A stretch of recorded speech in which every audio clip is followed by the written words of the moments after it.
நபி ஸல்லல்லாஹு அலைஹி வஸல்லம் அவர்கள் தம் வாழ்வாதாரம் விசாலமாக்கப்படவும் வாழ்நாள் நீடிக்கப்படவும் அவர் தம் உறவை பேணி வாழட்டும் அப்படின்னு ஒரு ஹதீஸ் இருக்கு, புகாரில இருக்கு. அது அது எப்படி உண்மையாவே நம்ம உறவை பேணி பாதுகாத்துக்கிட்டோம்னா நம்ம வாழ்நாள் நீடிக்கப்படுமா, நம்மளுடைய வாழ்வாதாரமும் விசாலாக்கப்படுமான்னு சொல்லிட்டு விளக்கம் தரணும். ரசூலுல்லாஹ் ஒரு செய்தி சொன்னாங்க, மன் சர்ரஹு அன் யுபஸதலஹு ஃபீ ரிஸ்கிஹி அவ் யுன்ஸஅலஹு ஃபீ அஸரிஹி ஃபல்யஸில் ரஹிமஹு.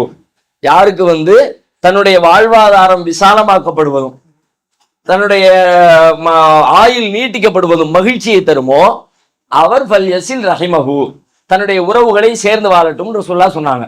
நிறைய செல்வம் வேணும்னு ஆசைப்பட்டாலும் சரி, அது மாதிரி நீண்ட காலம் வாழணும்னு ஆசைப்பட்டாலும் சரி, அவங்க செய்ய வேண்டிய வேலையாக ரசூலுல்லாஹ் சொன்னது, நீங்க உங்களுடைய உறவுகளை அனுசரித்து வாழுங்க. அப்படி உறவுகளோட இணைஞ்சு சண்டை போடாம முகம் முறிச்சு திரியாம நம்ம இருந்தோம்னா நமக்கு இந்த ரெண்டும் கிடைக்குமான்னு கேட்கறான். கண்டிப்பா கிடைக்கும். ஏன்னா நம்ம சொல்ற வாக்குறுதி இல்லை, அல்லாஹ்வுடைய தூதர் சொல்ற வாக்குறுதி, அல்லாஹ்விடமிருந்து பெற்று சொல்லுகிற வாக்குறுதி. அதனால கண்டிப்பாக இந்த ரெண்டும் வேண்டும் என்று விரும்புகிறவர் இதை செய்யணும். இதுல பல்வேறு உளவியல் விஷயங்கள்லாம் இருக்கிறது. ஒரு மனுஷன் ஒரு விஷயத்தை தேடி முன்னேறி டெவலப் ஆகி போகணும்னா ஹாப்பியா மகிழ்ச்சியா சந்தோஷமா தான் எதை ஈடுபடுறானோ அதுல தான் அவன் டெவலப் ஆகி போய்கிட்டே இருப்பான்.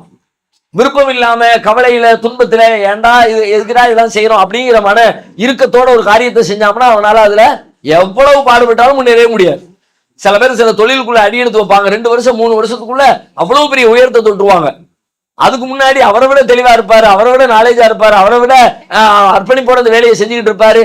அதை விட பல வருஷம் செஞ்சுக்கிட்டு இருப்பாங்க, அவங்களால முன்னேற முடியாது. அல்லாஹ்வுடைய நாட்டம்னு ஒரு பக்கத்துல இறை நம்பிக்கை ஒரு பக்கத்துல இருந்தாலும் அல்லாஹ் இந்த உலகத்தை எப்படி வச்சிருக்கான்னு கேட்டா காரண காரியங்களோடு வச்சிருக்கான்.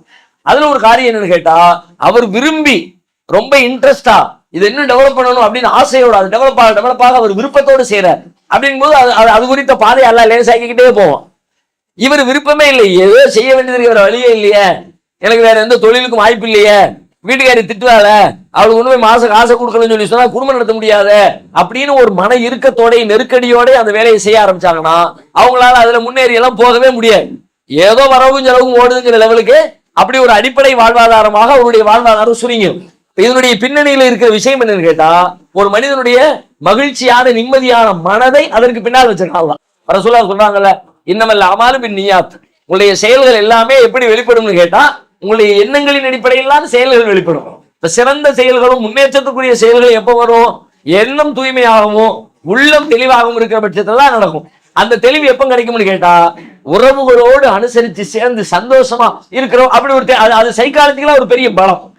உறவுகளோட சண்டை போட்டு முறிச்சு வாழ்றவங்க சைக்காலஜிக்கலா பலமா இருக்கவே முடியாது, அவங்க நிம்மதியா இருக்கவே முடியாது. எப்ப பார்த்தாலும் வீட்டுக்குள்ள அவங்கள பத்தியே பேசிக்கிட்டே உட்காந்துருப்போம்.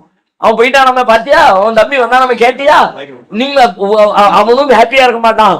அப்ப ஹாப்பியா இல்லாத மனுஷனுடைய வாழ்க்கை ஹாப்பியான காரியங்களை நோக்கி முன்னேறி செல்ல முடியாது. நல்ல மகிழ்ச்சியா யார் இருக்கிறாங்களோ அவங்கதான் அதிகபட்சமாக வாழ்நாளோடு உயிர் வாழ்ந்து கொண்டு இருக்கிறார்கள் என்று அறிவியல் சாட்சி சொல்கிறது. இந்த பாகிஸ்தானுக்கு பக்கத்துல ஒரு நாடு, ஒரு சின்ன நாடு, இந்த நாட்டுடைய பேர் எனக்கு மறந்து போச்சு, சமீபத்துல வீடியோக்கள் எல்லாம் அது வந்துச்சு. உலகத்திலே அதிகபட்சமாக நீண்ட காலம் உயிர் வாழ்கிற வயது முதிர்ந்த காலத்திலேயும் சரும பொலிவோடு இருக்கிற நல்ல அழகாக நல்ல திடகாத்திரமாக இருக்கிற மக்கள்னு சொல்லிட்டு உலகத்திலேயே இந்த பகுதி மக்கள்லாம் சொல்லி இந்த ஆப்கான் பாகிஸ்தான் மலைப்பகுதிக்கு பக்கத்துல இருக்கிற ஏதோ ஒரு நாட்டை குறிப்பி அது சம்பந்தமான ஒரு செய்தி வந்துச்சு. அப்ப அந்த மக்கள் அப்படி இருக்கிறதன் பின்னணியில் என்னன்னு கேட்டா, உலகத்திலே அவங்கள மாதிரி மகிழ்ச்சியான மக்கள் யாருமே இல்லை என்று சொல்லுகிற அளவிற்கு குடும்பத்தாரோடு ரொம்ப நெருக்கமா உறவுகளை பேணி மகிழ்ச்சிகரமான ஒரு வாழ்க்கையை வாழ்றாங்க. அந்த மகிழ்ச்சி என்பதே நாளுக்கு நாள் அவங்களுடைய ஆயுளை தள்ளி போட்டுக்கிட்டே போகுது. மகிழ்ச்சி இல்லாம இருக்கிறதுங்கிறது ஸ்ட்ரெஸ்ல மன அழுத்தத்திலே சீக்கிரம் செத்து போயிடறான்ல. எதுக்குப்பா, என்னப்பா காரணம்? ஒரு காரணம் சொல்ல முடியல. இதுல 2 விஷயத்தை போட்டு குழம்ப கூடாது. ஒண்ணு அல்லாஹ்வுடைய விதி, அல்லாஹ் நாட்டப்படி அது நம்பிக்கை, அது ஓகே. ஆனா நம்பிக்கையை தாண்டி காரண காரியங்களோடு இந்த உலகத்தை அல்லாஹ் அமைச்சிருக்கிறான்னு நம்ம சிந்திச்சு பார்க்கும் பொழுது அதுல இதுலெல்லாம் சம்பந்தப்பட்டும் இருக்கிற மகிழ்ச்சியான ஒரு மனநிலை என்பது நீண்ட ஆயுள் காலத்தையும் தருகிறது. ரொம்ப அழுத்தத்திலையும் இறுக்கத்திலையும் இருக்கிறவங்க சின்ன வயசுலேயே இறந்து போகக்கூடிய ஒரு சூழல் கண்ணுக்கு முன்னாடி நடக்கிறது என்று அறிவியல் சொல்கிறது. எனவே நபிகளார் சொன்னது கண்டிப்பாக அது நடைபெறத்தான் செய்யும்.